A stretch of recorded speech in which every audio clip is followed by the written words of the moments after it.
Agora, presta atenção nessa imagem, por favor, vamos lá.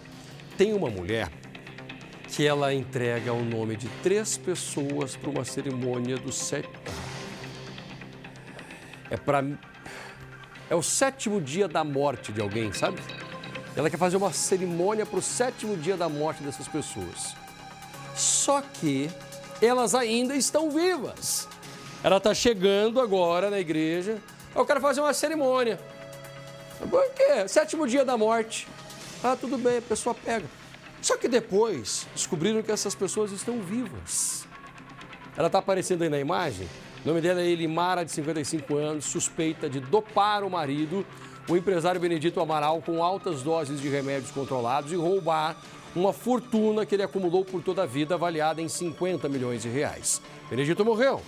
E o nome dessas 3 pessoas que ela entregou são do filho do Benedito, o Fabrício, do advogado do rapaz, o Márcio, e de uma ex-amiga dela que entregou para a polícia áudios comprometedores sobre ela. Agora, os 3 estão com muito medo e acreditam que a Elimara fez tudo isso para ameaçá-los. Veja só a reportagem, minha gente. É cada história que chega aqui. Se você não mostrar, tem gente que não acredita. De longe, uma mulher que não desperta desconfiança.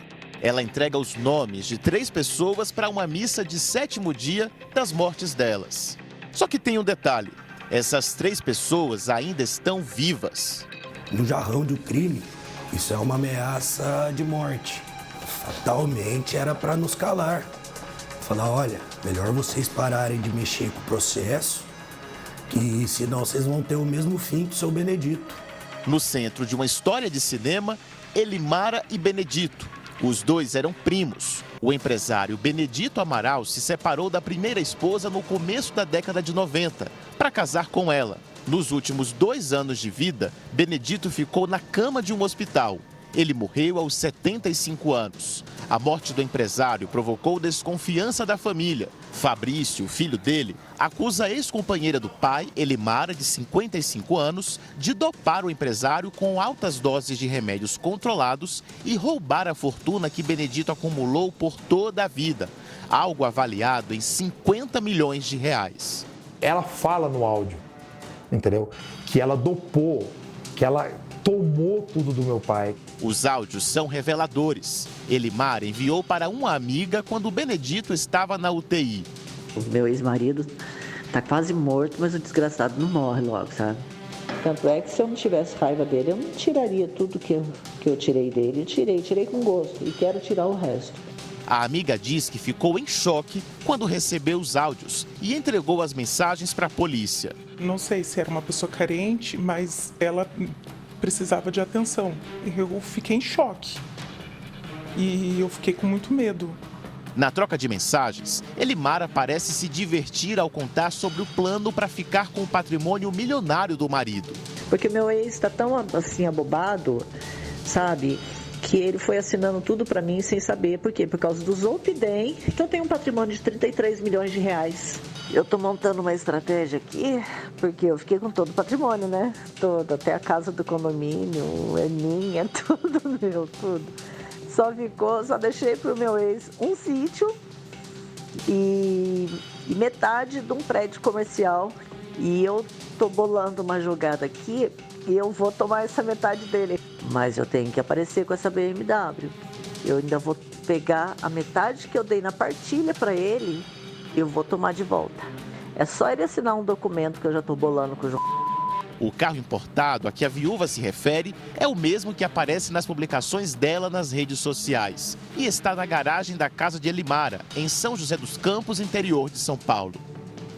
Benedito esteve no fronte de uma das guerras mais sangrentas da história, o conflito entre Iraque e Irã no fim dos anos 80.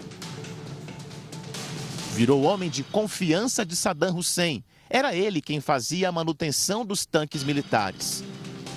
Com o fim da guerra, Benedito voltou para o interior de São Paulo. Comerciante de imóveis e automóveis, multiplicou a fortuna, construiu um patrimônio de 50 milhões de reais. Elimara acompanhou a ascensão do empresário. Vou pedir para ele assinar o contrato. Ele já não está nem escrevendo, mas eu levo ele no cartório e ele reconhece a firma dele, porque ele já não está nem conseguindo escrever mais. Ele já dá uns rabisquinhos só. Muito à vontade, Elimara fez revelações. Nesta mensagem, conta sobre os presentes para o amante. Eu quero pôr na mão do 200 mil reais por mês para a gente gastar, viajar, passear, andar de iate como ele gosta, sabe? Ter carro zero todo ano. Enquanto Benedito lutava para viver, Elimara tinha pressa. Ele não é cadeirante ainda, ele vai para cadeira de rodas. Eu espero que ele nem vai, eu espero que ele morra antes dele ir para cadeira de rodas. Desgraçado. Mas por que depois de 27 anos de relacionamento, Elimara planejou um plano como esse? Mas ele me jogava no chão, esfregava minha cara assim no chão, me dava chute. E eu era frágil, eu era novinha. Hoje eu tenho 74 quilos, sou forte. Comecei a fazer academia com 50 anos. O estado de saúde de Benedito só piorava e ele era isolado do restante da família. Quando Fabrício finalmente conseguiu entrar na casa, resgatou o pai que passou por um tratamento para desintoxicação. Mas não adiantou. A saúde dele já estava fragilizada.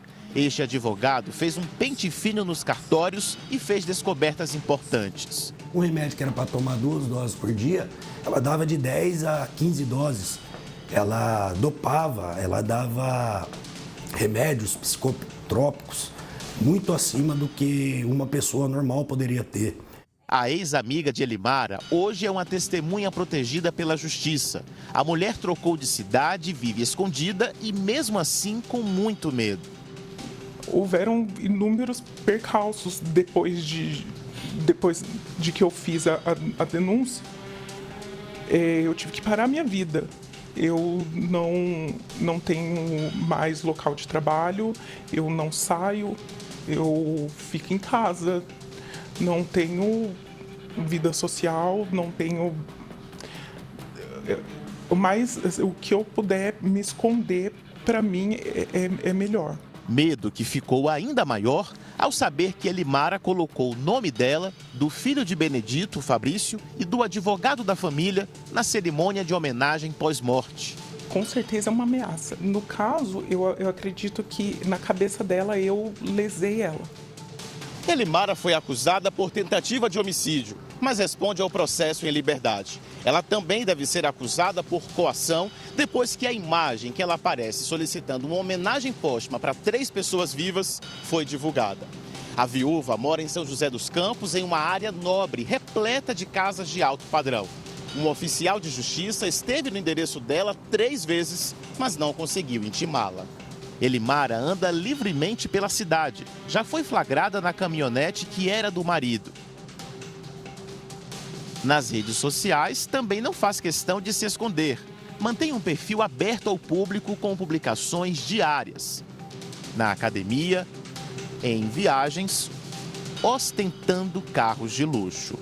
A gente corre um grande risco porque ela é uma pessoa muito perigosa. Como pode permitir a justiça que essa mulher continue com o dinheiro que ela confessa ter roubado do então marido, hein?